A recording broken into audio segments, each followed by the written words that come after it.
So thank you for these muffins. You are the only guest that's ever brought us food. Very Ever. good. John, yeah. what a guy, right? Yeah, this is a new thing. This is a new thing. If we only Setting had the more guests like standard. Dearmid. And you know why he did it? Because he's a lifestyle guy. Right? Do you see his cool floppy hair and his his fresh haircut, but his thick hipster beard? Dude, you've got the lifestyle down. We have something to learn from you, Dearmid. Oh, really? Hell yeah, man.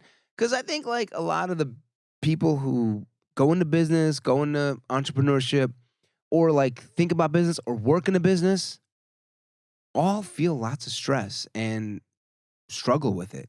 Mm-hmm. And I don't think people, by and large, think about lifestyle. I think they think about how am I going to get by today or next week, you know? Mm-hmm. I think that's the majority of what people think about is that. And you are like, no, let's take a step back and look at people's lifestyle. Absolutely.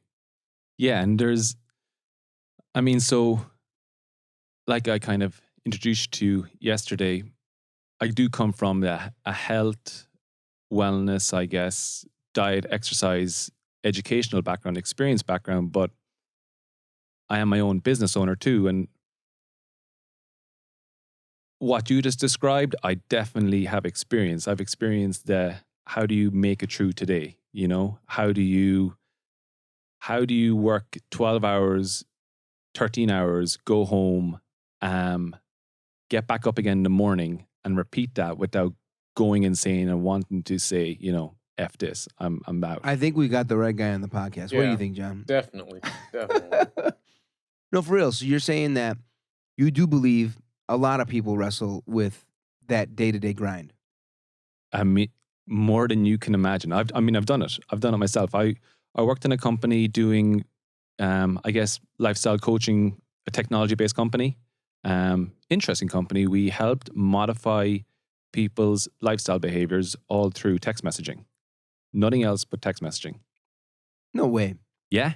And okay, before you get into the text messaging thing, I gotta just comment. I'd like to comment on your energy, Dearmid. I like saying your name. Yeah. Dude, you are one of the calmest people I've ever met. Your eye contact is killer. Uh-huh.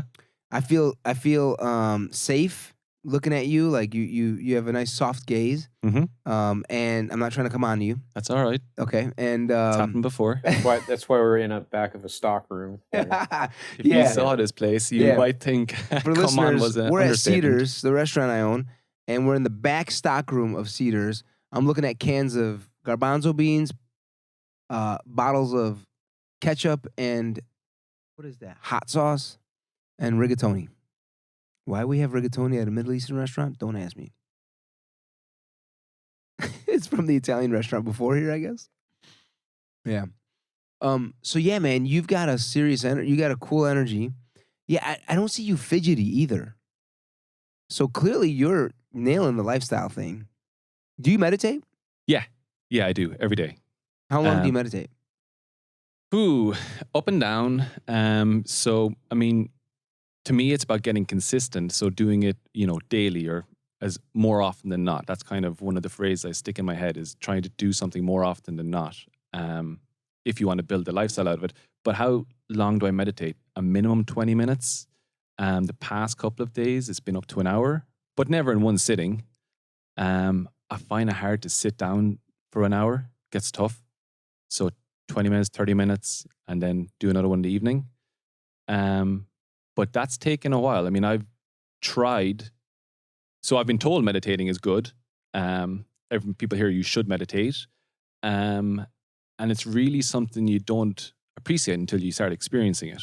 So you do it and you begin to see some value in it day to day. But for the longest time, I'd do Headspace from my phone.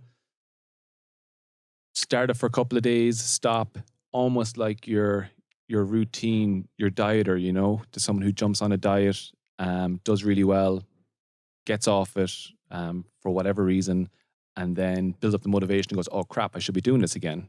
So I've done that in meditation. And over the past 2.5, 3 years, I've been getting more and more consistent where now it's, at least 6 out of 7 days a week. I got to a place with meditation because I used to meditate. Mm-hmm. I got to a place with meditation where like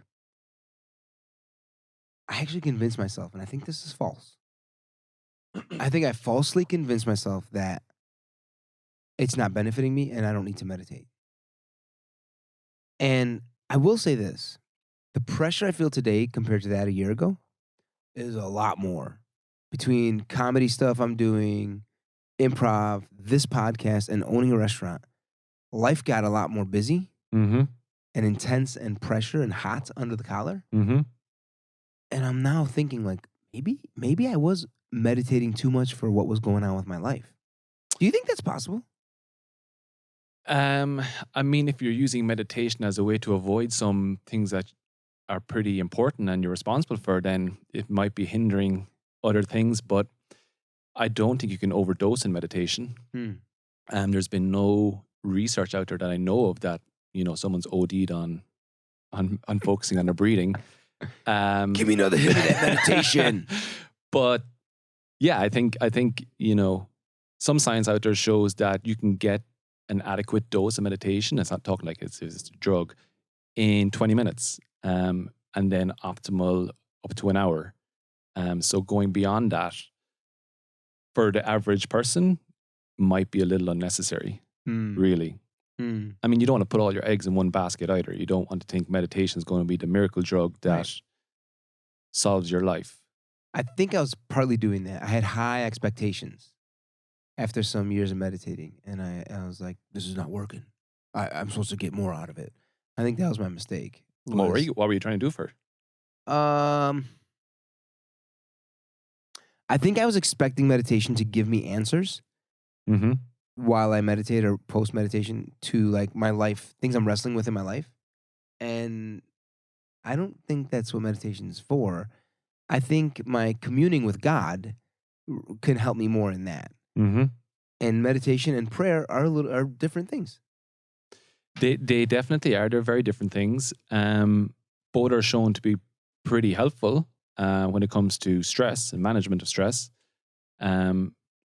I know my family are my parents particularly are very religious in the Catholic religion. Almost everyone in Ireland is Catholic, right?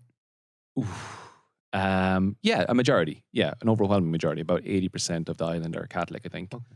And the rest are mostly Protestant, with other religions too, but all pretty much Christian. Right. So my parents be very, very religious, and they rely on prayer a lot, and it's very helpful for them. And they do feel like it gives them guidance. But meditation, I mean, there are a million different types of meditation and meditation practices. The one that I focus on is mindfulness meditation, which does come from Buddhism. And it's also the most studied one. So I'm definitely does this have any proof to it? Because, I'm from Ireland, played a lot of sport growing up, I'm the stereotypical, meat and potatoes type of guy where if something seems a little wishy-washy or for the birds, then I'm not going to do it because I'm going to look like, the odd one out. Yeah. So, I started meditating. And meditation and yoga are the two, that's for the weirdos. It was for the weirdos. Some people might have said back in the day, I was a bit of a weirdo for our bunch. Not a weirdo, but always a touch different, stood out from the crowd. So I was willing to give things a go, which is maybe why I'm in this room right now. Stock room in the back of a restaurant.